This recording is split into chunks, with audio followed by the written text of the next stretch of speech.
Okay, ji. Welcome back, everyone, to another exciting episode of Tech Talk. This is Asif Chaudhary, and I'm head of digital media at DevZing. और आज हमारे साथ जो guest मौजूद हैं, अगर आपके पास गाड़ी और स्मार्टफोन है तो आप उन्हें जरूर जानते होंगे. जी, मैं पार्क व्हील्स के को फाउंडर सुनील मंच की बात कर रहा हूँ. वो इस वक्त पाकिस्तान के सबसे सक्सेसफुल एंटरप्रेन्योर में से एक हैं और वो ग्रेट इन्फ्लुएंसर भी हैं. मैं खुद उनका बड़ा फैन हूँ. मैं उनका फैन कल ही बना हूँ जब मैं उनकी हिस्ट्री पढ़ रहा था कि उन्होंने पार्क व्हील्स कैसे बनाई और किस तरह स्ट्रगल से वो यहाँ तक पहुंचे हैं. तो मैं सुनील साहब से पूछता हूँ कि सुनील साहब, आप हमें ज़रा बताएं कि आपके माइंड में ये आइडिया कैसे आया और आपने किस तरह यहाँ तक अभी तक पार्क व्हील्स को पहुँचाया. बड़ी मेहरबानी जी, सबसे पहले तो बुलाने के लिए, दावत देने के लिए. और जहाँ तक पार्क व्हील्स का ताल्लुक है, ये स्टार्ट हुआ था 2003 में और हनीफ भट्टी साहब हमारे को फाउंडर हैं, उन्होंने इसको स्टार्ट किया था. स्टार्ट हुआ था एक कम्युनिटी बेस्ड वेबसाइट थी. उस जमाने में कोई सोशल मीडिया प्लेटफॉर्म नहीं था, ना आपके पास फेसबुक था, ना गूगल, आपके पास इंस्टाग्राम, कोई भी यानी ऐसा जो आपके है ना सोशल मीडिया प्लेटफॉर्म नहीं था. और ये मकसद इसका ये था कि वो लोग जो कि गाड़ियों के बारे में लाइक माइंडेड लोग हैं और वो गाड़ियों के बारे में डिस्कशन करना चाहते हैं या अपनी गाड़ी के रिलेटेड कोई भी इशू डिस्कस करना चाहते हैं, एक लाइक माइंडेड लोगों का प्लेटफॉर्म था जहाँ पे लोग इकट्ठे होते थे. So initially it started as a community based website जहाँ पे लोग अपनी गाड़ियों के पैशन को शेयर करते थे. आपको गाड़ी पसंद है, मुझे भी पसंद है, सो हम लोग उसके बारे में डिस्कशन करते थे. कोई इशू आता है तो आप मेरे से पूछते थे, मैं आपसे पूछ लेता था. It started off like this और आहिस्ता आहिस्ता ऑर्गेनिकली जितने लाइक माइंडेड लोग थे वो सारे एक जगह पे इकट्ठे होना शुरू हो गए, talking about their cars. Because अगर आपको खुद गाड़ी का शौक हो तो आपको पता होगा जो गाड़ियों के लवर्स होते हैं वो काफी घंटे जो बैठ के गाड़ी के बारे में बात कर सकते हैं and they can talk for hour. In fact Hanif Bhatti साहब तो हमेशा कहते हैं कि जो पार्क व्हीलर्स होते हैं वो पार्क व्हीलर्स नहीं होते, वो पागल व्हीलर्स होते हैं, because they are so passionate about their cars. So ये एक यूनिफाइंग फैक्टर था जो कि गाड़ियों का पैशन था. वहां से स्टार्ट हुआ था. Initially it wasn't supposed to be a classified, it wasn't supposed to be an idea कि हमने कमरे में बैठ के सोचा था कि हम एक कामयाब कंपनी बनाएंगे जिस तरह लोग बाद में कहते हैं, एक फैंसी स्टोरी पेश करते हैं. ऐसा कुछ नहीं था. एक हॉबी के तौर पे स्टार्ट हुआ था.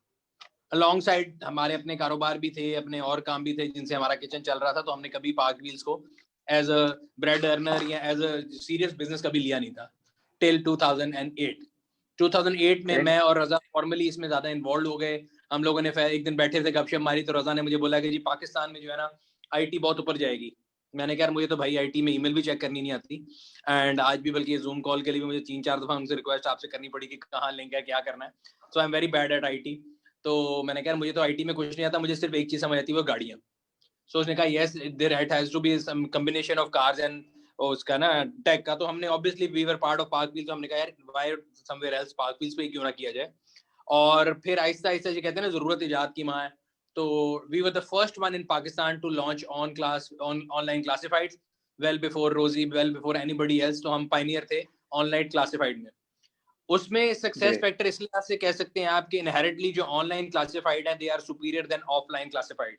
क्लासिफाइड होते क्या है, मैं वैसे बताता हूँ कि जो आप न्यूज़पेपर में ऐड पढ़ते हैं उसको क्लासिफाइड बोलते हैं कि जी फलाना जो है. और उस जमाने में अगर आपको याद हो, बिकॉज मुझे नहीं पता आपकी ऑडियंस कितनी यंग है, I am quite old. So early 90s में जब आप गाड़ी लेनी होती थी, आप अखबार उठाते थे, तो एक अखबार के अंदर कम से कम संडे के अखबार में 300-400 गाड़ी का ऐड होता था और उसकी लाइफ एक दिन होती थी और उसमें लिखा होता था मालिक मुल्क से बाहर जा रहा है, आर्मी अफसर के इस्तेमाल की हुई या लेडी डॉक्टर की चलाई हुई.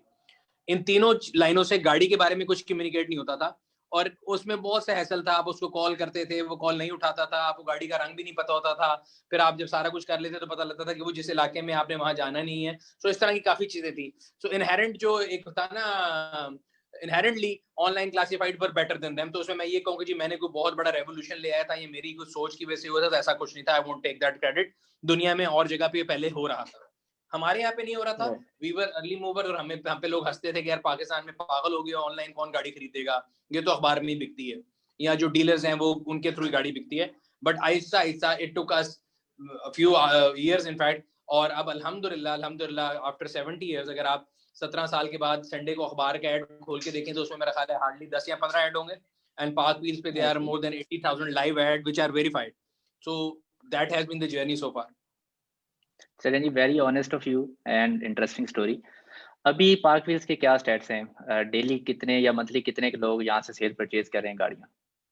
यार देखें अगेन उसमें पाकिस्तान के अंदर ये चीज एग्जैक्ट मैं आपको बताऊंगा कितने लोग हमारे थ्रू करते हैं, तो वो उसके लिए आपको गेस करना पड़ता है. एग्जैक्ट नंबर्स नहीं है because we are not inside the trade. आप गाड़ी बेचते हैं, उस्मान आसिफ साहब खरीदते हैं, आप दोनों आपस में कनेक्ट कर लेते हैं. For me there is no way to gauge कि आप दोनों ने डील कर ली, बिकॉज आई एम लेकिन नॉट कितनी लिस्टिंग आ देखिए मैं रही हैं वो तो एस्टिमेट बता, अगर हम ट्रैफिक की बात करें तो मोर than 60% of Pakistan internet audience visited us last year, पिछले साल में पाकिस्तान की 60% इंटरनेट ऑडियंस ने हमें विजिट किया था।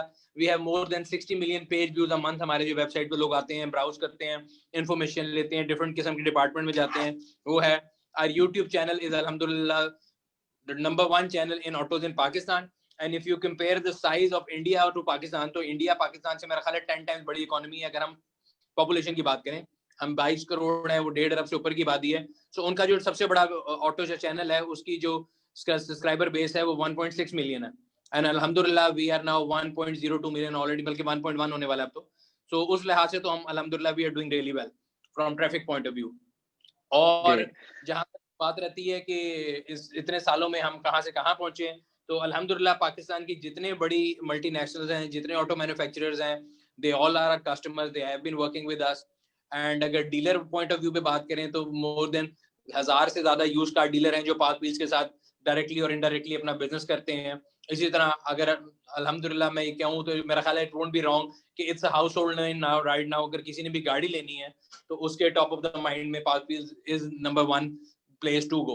सो अगर हमने अचीवमेंट की बात करें, इतने अरसे में ये किया है, where do we stand right now?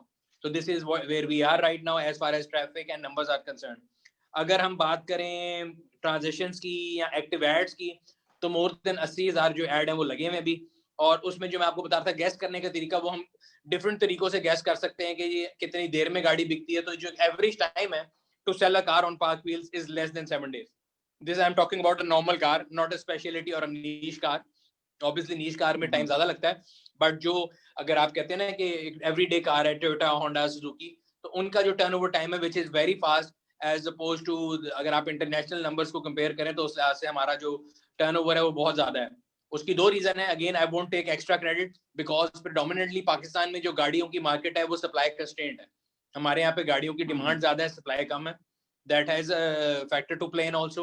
Secondly, again, जो एक कहते हैं ना यूजर बेस जो हमारी है, जो कि लॉयल यूजर बेस है और जो कि राइट ऑडियंस से है कि अगर आपने गाड़ी लेनी है तो आप वहां पे आते हैं, आपने बेचनी है तो वहां पे आते हैं। So it's a perfect marketplace where buyer and seller meet each other. Okay ji, great. PakWheels को लेके आपके फ्यूचर प्लान्स क्या हैं? क्या ये एक मार्केट प्लेस रहेगी जहाँ पे लोग गाड़ियाँ खरीद बेच सकें, या आपके कुछ और गोल्स भी हैं इसको लेके? जैसे जमीन है वो इंटरनेशनल चला गया, आपके भी कोई ऐसे प्लान्स हैं या इसको पिवट करने का या मॉडिफाई करने का कोई इरादा है? सर देखिए, सबसे पहली बात तो है कि पार्क व्हील जो है, पार्क व्हील हो या कोई भी कंपनी हो, अगर आप स्टैटिक रख जाएंगे ना पानी की तरह, तो खड़ा हुआ पानी जो है वो भी बदबू मार देता है और वो पार्क नहीं होता। तो हमारा अगर आप एवोल्यूशन देखें विद इन लास्ट 13 ईयर्स, हमने अपने आप को 17 ईयर्स हम अपने आप को खुद चैलेंज करते रहे हैं, और बजाय इसके कोई आपको डिसरप्ट करे, आप खुद अपने आप को डिसरप्ट करें, वो बेहतर है। Because disruption is a zero sum game. ये नहीं हो सकता कि उसके एंड पे दोनों विनर हो, या जो डिसरप्ट हो रहा है वो विनर होगा, या जो डिसरप्ट कर रहा है वो विनर होगा। दोनों नहीं रह सकते मार्केट में। सो हमने जब आए थे, हमने ऑनलाइन क्लासिफाइड ला के, जो न्यूज़पेपर क्लासिफाइड थे या जो क्लासिक एक वे था गाड़ियां खरीदने बेचने का, उसको डिसरप्ट किया, बट वो एंड नहीं है। उसके आगे अगर आप देखते हैं, पिछले 17 साल में हम लोग डिफरेंट प्रोडक्ट ऐड करते रहे हैं।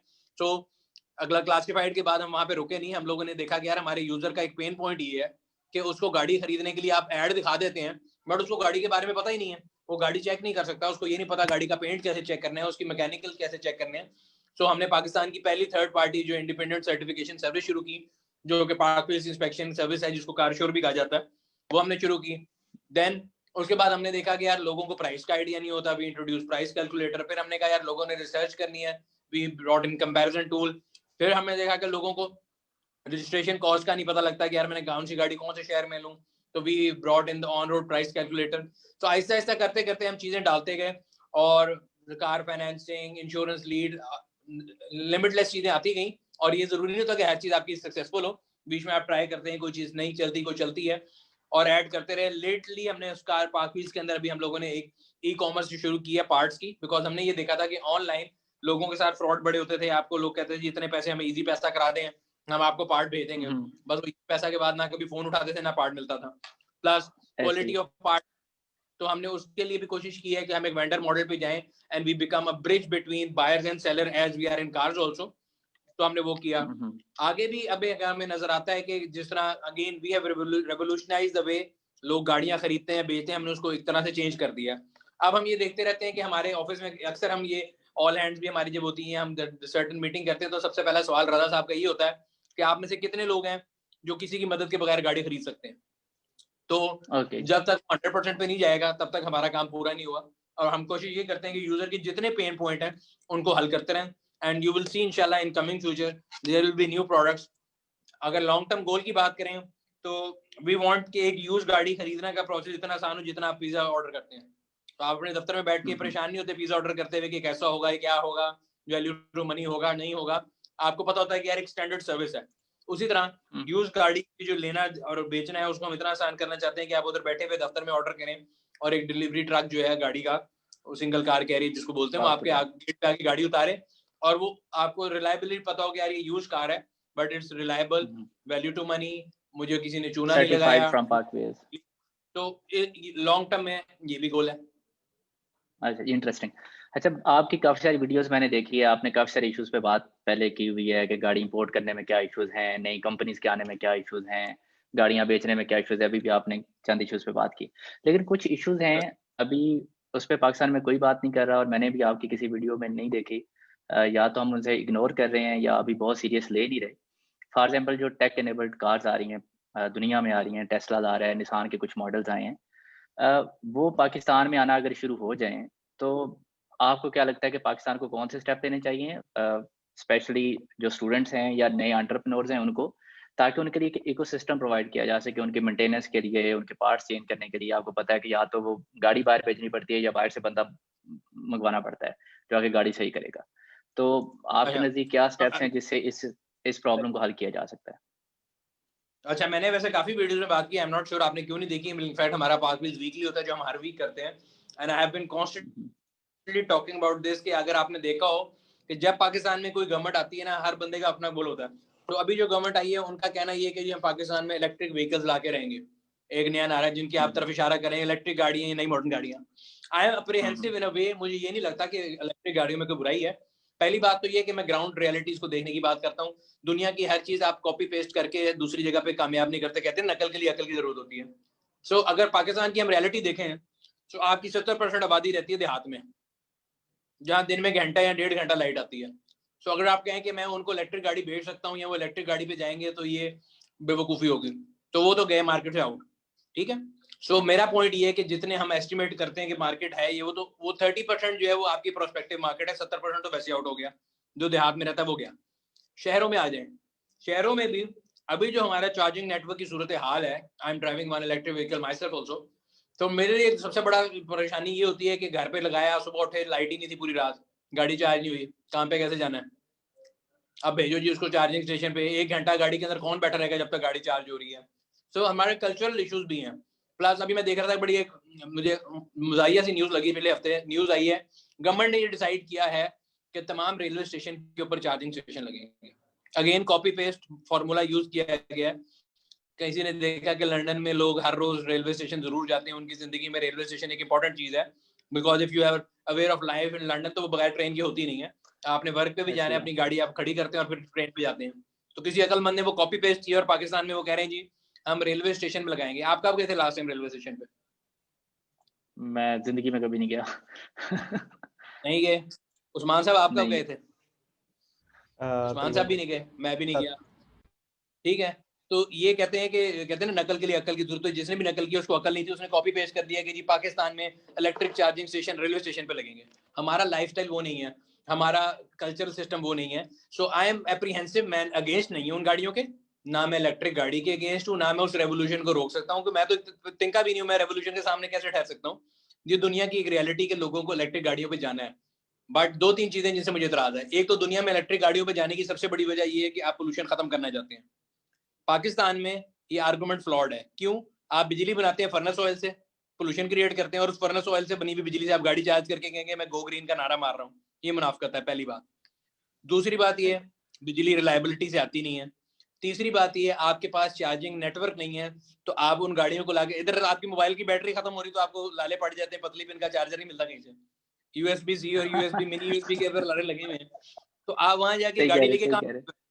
ठीक है, मैंने एक अभी एमजी की इलेक्ट्रिक व्हीकल आती है ZS EV, उसका रिव्यू किया मैंने, उसमें भी कहा कि एंजाइटी फैक्टर जो होता है ना वो बहुत ज्यादा है। मोबाइल की बैटरी जब 20% नीचे जाती है तो मुझे तो टेंशन शुरू हो जाती है, मगर उससे मेरी जिंदगी रुकती नहीं है, पार्शियली रुक जाती है बट पूरी नहीं रुकती। लेकिन अगर गाड़ी मेरी कहीं रुक गई तो फिर मैं क्या करूंगा?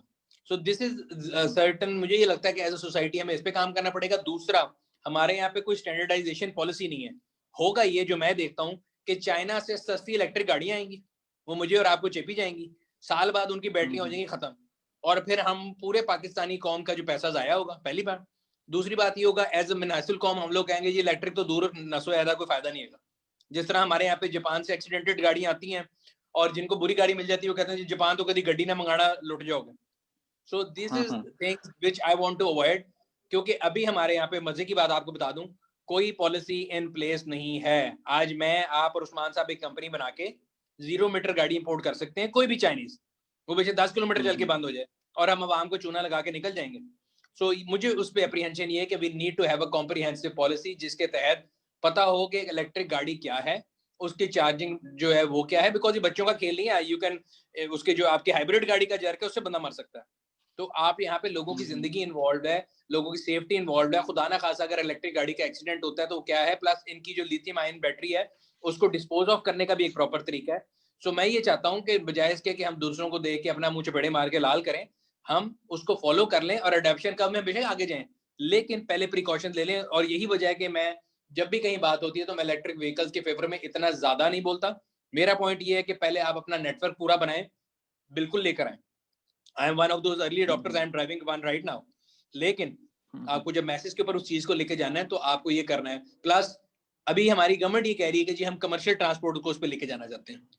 तो जो आपके मुल्क की सूरत हाल है बिजली की, परसों पूरे मुल्क में बिजली नहीं थी, तो अगले दिन सुबह उठ के पूरे लाहौर में पब्लिक ट्रांसपोर्ट नहीं चलेगी। सो वी हैव सही टू कह रहे फिक्स ऑल दीज इश्यूज, हमें अपने इश्यूज हल करके फिर उसकी तरफ जाना है। हैं। ठीक है जी, इंटरेस्टिंग। दोबारा पार्कवीज की तरफ आते हैं। आजकल के एंटरप्रेन्योर्स के लिए उनके जेहन में यही है कि हमें पहले इन्वेस्टमेंट देंगे फिर हम आगे चलेंगे, कोई काम शुरू करेंगे, लेकिन आपने ऑलमोस्ट कोई 10 साल तक इन्वेस्टमेंट रेज नहीं की और 2014 में आके आई बिलीव आपने पहले ही जो सर फेज 1 है उसको किया। तो आपके नज़दीक बेस्ट अप्रोच कौन सी है जो आप एडवाइस देना चाहें लोगों को, कि पहले इन्वेस्टमेंट आनी चाहिए कि पहले आप अपनी प्रोडक्ट पे काम करें फिर इन्वेस्टमेंट रेज करें? सर बेस्ट अप्रोच तो ये है कि आपको इन्वेस्टमेंट की जरूरत ही नहीं पड़नी चाहिए। देखें, राइट। मैंने कुछ शौक से इन्वेस्टमेंट नहीं ली। अगर मेरे पास अपने पैसे होते तो मैं कभी भी अपना जो बच्चा है, देखें आप जिस बच्चे या जिस प्रोजेक्ट पे काम कर रहे होते हैं, जो एंटरप्रेन्योर होता है उसका जो प्रोडक्ट होता है उसका बच्चा होता है।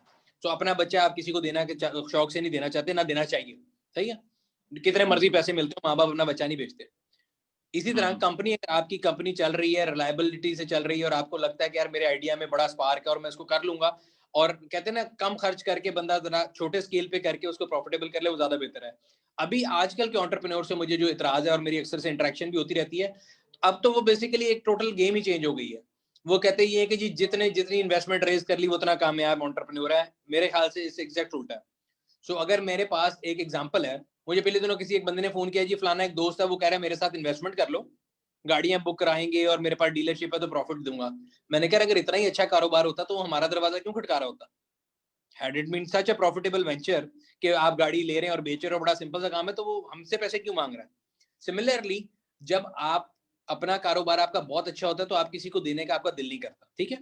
लेकिन यस, ये मजबूरी है हमारी। We live in a third world country जहाँ पे कैपिटल की कमी है, आइडियाज की जाती है, and you have to have capital to run your business. Still आपकी जो रेस है वो इस पे नहीं होनी चाहिए कि मैंने आपने एक रेस किया तो मैं कहूँ जी मैंने 2 रेस करके बहुत बड़ी कंपनी बन गया हूँ। कम से कम रेस करें, मिनिमम ओनरशिप किसी को दें, कोशिश करें जिससे आप कैपिटल रेज करें वो सिर्फ खाली कैपिटल आपको ना दे रहा हो, अपनी एक्सपर्टीज भी दे रहा हो। सो अगर मैं एक दूध और दही की दुकान चला रहा हूँ और मैं एक हलवाई से पैसे रेज करूंगा तो ज्यादा बेहतर है बजाय इसके कि मैं एक लोहे का काम करने वाले से कर लूं, क्योंकि वो उस कारोबार को नहीं समझता। He won't bring any expertise on the table. As oppose to this, अगर मैं कोई रोलिंग मिल के काम में जा रहा हूँ या स्टील रिलेटेड इंडस्ट्री में जा रहा हूँ तो it would be ideal that I raise money through somebody who understand that business, जिसके कॉन्टैक्ट से मुझे कल को फायदा हो सकता है। पैसे तो कोई भी दे देगा आपको, बैंक भी दे देता है, लेकिन आपको एक्सपर्टीज नहीं मिलेगी, आपको यूजर बेस नहीं मिलेगी और आपको तजर्बा नहीं मिलेगा। सो मेरा ख्याल ये है कि मैं अगर देखूं और यहाँ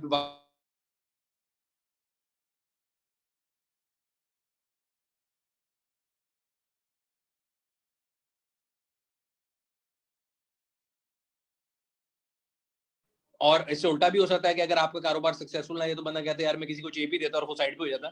ये तो अप्रोच की बात है कि आप किस अप्रोच से चल रहे हैं। बट मुझे ये लगता है कि it's very tricky and it's slippery slope, जिसपे कई लोग जो है खासतौर पे जो एंटरप्रेन्योरशिप के हम देखते हैं कि डिफरेंट जगहों पे वो बने हुए इंक्यूबेशन सेंटर भी, वहां पे जो है ना इस चीज को एज ए सक्सेस देखा जाता है, यार फलाने ने इतनी इन्वेस्टमेंट रेज कर ली। इन्वेस्टमेंट के साथ जिम्मेदारी भी आती है, इन्वेस्टमेंट के साथ रिस्पॉन्सिबिलिटी भी आती है, इन्वेस्टमेंट के साथ पॉजिटिव नेगेटिव दोनों है। एक तो आपका कंट्रोल कम भी होता है, दूसरी तरफ आपके पास एक्सपर्टीज भी आती है। तो इसमें आपको बड़ा देख के चलना पड़ेगा। But there is no set formula कि मैं कहूँ यार इतने साल बाद रेज कर लो, तो नहीं। किसी स्टार्टअप के लिए जरूरी होता है कि उसको अभी पैसे चाहिए, उसकी जो है लाइफ लाइन है, उसका बॉटलनेक पैसा है, तो वो आज रेज कर ले। किसी को नहीं चाहिए तो वो जबरदस्ती रेज करके रख ले उस पैसे का, उसको कोई फायदा नहीं है। So it's slippery slope, depends upon business to business. Very insightful Sunil साहब। इसमें अगला क्वेश्चन भी आपने आंसर कर दिया कि इन्वेस्टमेंट कब और कैसे रेज करनी चाहिए। अच्छा, ऑडियंस से मेरी रिक्वेस्ट है कि अगर आपके कोई क्वेश्चन हैं सुनील साहब से तो आप कमेंट्स में पूछ सकते हैं। कुछ लोगों ने पूछे हैं, जो कि ये क्वेश्चन किसी ने पूछा है कि आपने कुछ अर्सा पहले ऑटोजेनी के अंदर इन्वेस्टमेंट की थी, उसका क्या बना है और क्या रीजन थी जिसकी वजह से वो एक सक्सेसफुल पार्कविज की तरह एक सक्सेसफुल वेंचर नहीं है वो?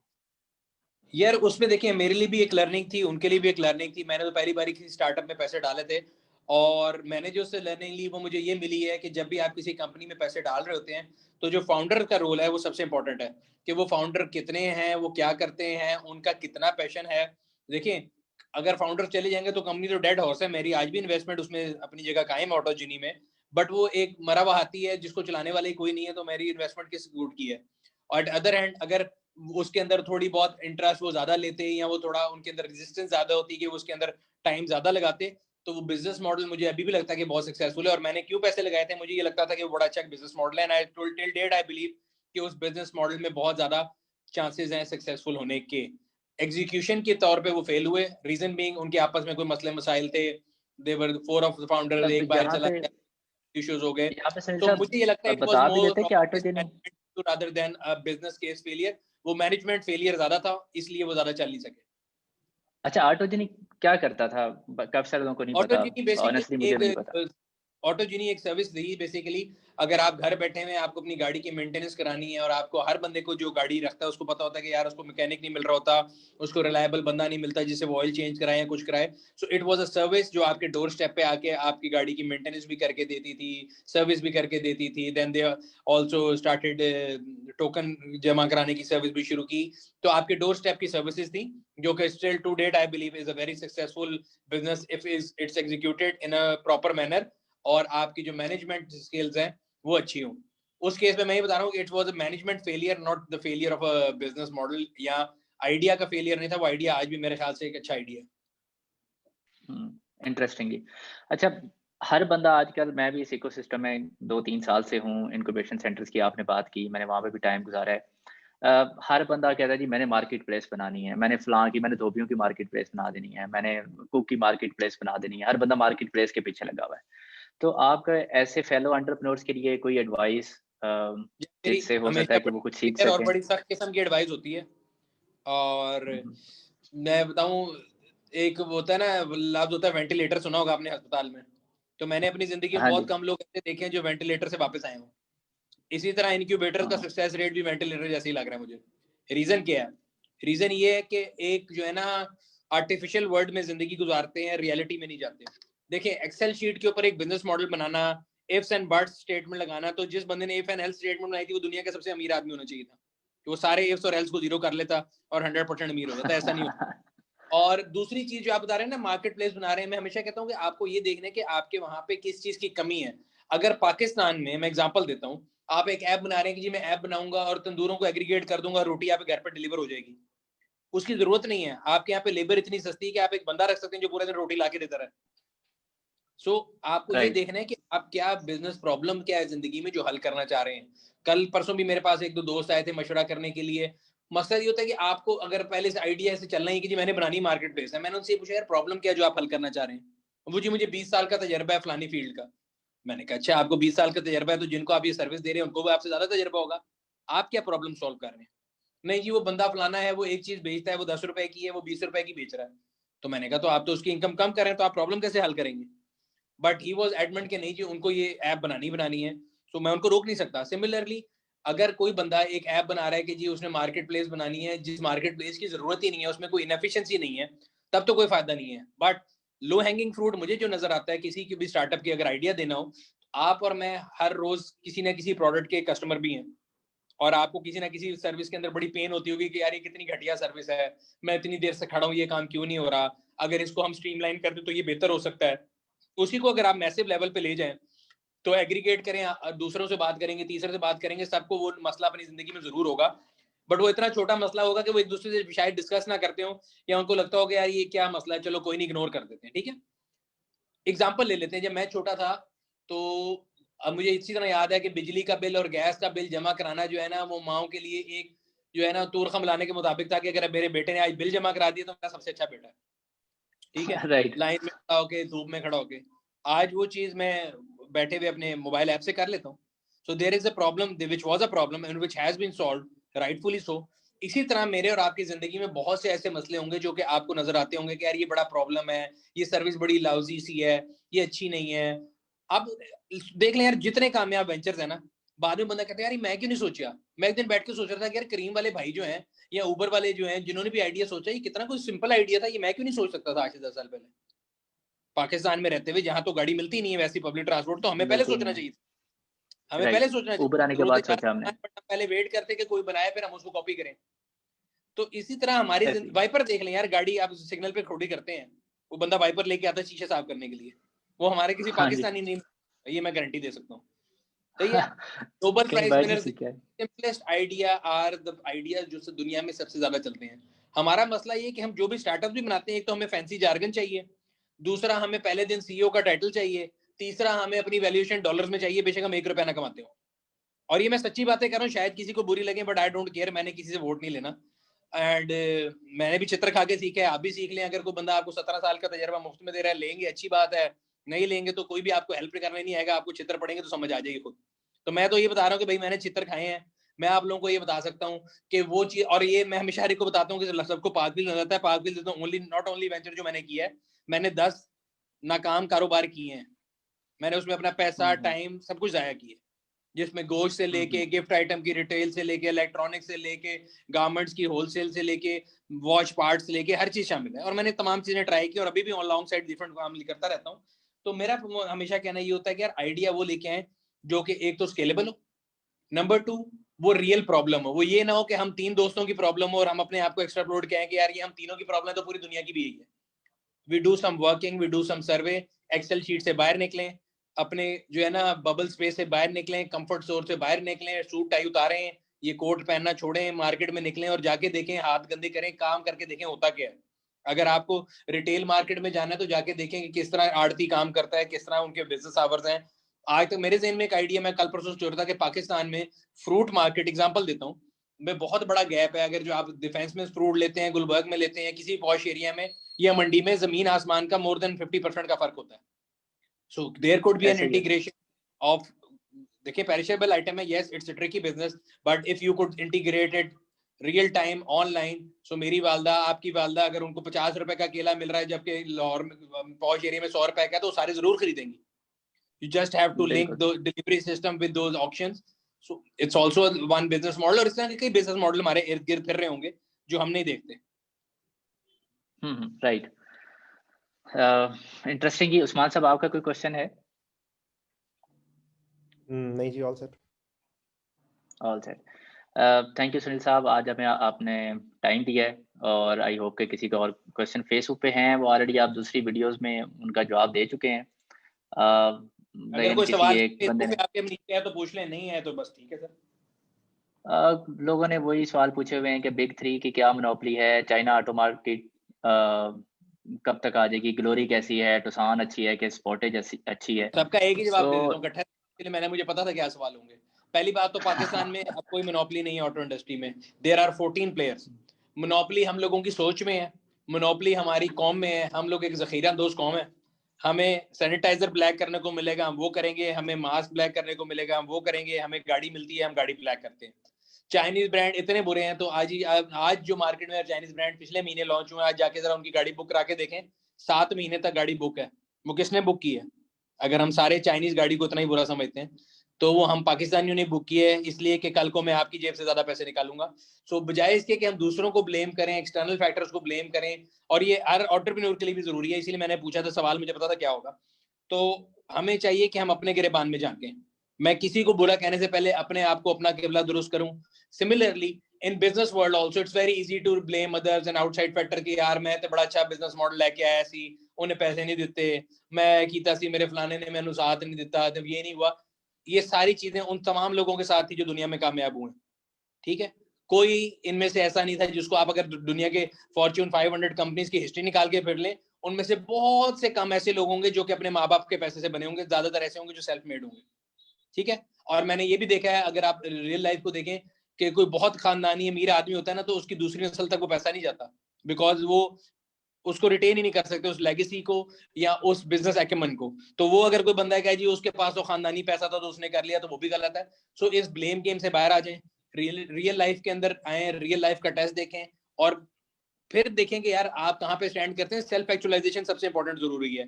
और किसी डॉक्टर ने किसी नुस्खे में ये नहीं लिखा कि आपने जरूर एंटरप्रेन्योर बनना है, ये फैशन बन चुका है।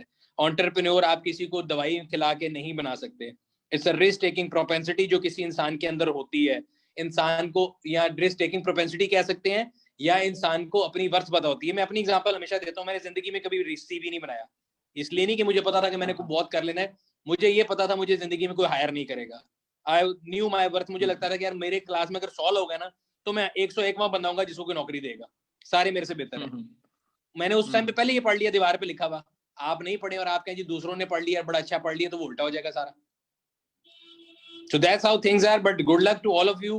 और जितने यंग एंटरप्रेन्योर्स हैं सबके लिए मेरी हमेशा नेक तमन्नाएं होती हैं। बट मेरा हमेशा ये बात ये होती है कि मेरी बातें शायद थोड़ी हार्श लगे, बट रियलिटी हमेशा थोड़ी हार्ड होती है और बिटर होती है। लेकिन अगर मैं आपको ऐसी रोजी पिक्चर दिखाऊं कि सब अच्छा है, सब हो जाएगा, तो ऐसा नहीं होगा। We are living in a country which is not an ideal place for investors.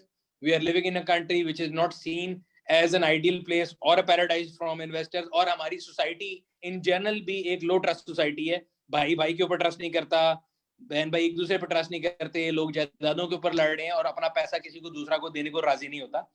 Having said that, ये चीजें सबके लिए कॉमन है, मेरे लिए, आपके लिए, उस्मान साहब के लिए, और आज उस बंदे के लिए जो वीडियो देख रहा है। उसको साइड पे रख के अपनी एफर्ट शुरू करें।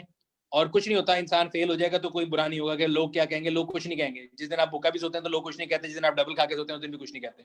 तो उसको छोड़ के regardless of what people will say, start doing today. Right. Sunil साहब बहुत ऑनेस्ट आंसर थे और मुझे लगता है काफ़ी सारे लोग इससे फ़ायदा भी उठाएंगे। और जो लोग क्वेश्चन पूछ रहे हैं रिव्यूज़ के बारे में, मेरे ख्याल में वो आपके यूट्यूब चैनल पे जाके सारी बातें सुन सकते हैं। आपने मेरा हर गाड़ी का रिव्यू किया हुआ है, कौन सी अच्छी उसके है, लिए हमेशा याद कौन सी लगाते हैं, बुरी अगर है। अभी तक आपने हमारे चैनल को सब्सक्राइब नहीं किया, सब्सक्राइब करें और बेल आइकन पे क्लिक करें। हाँ जी, बिल्कुल।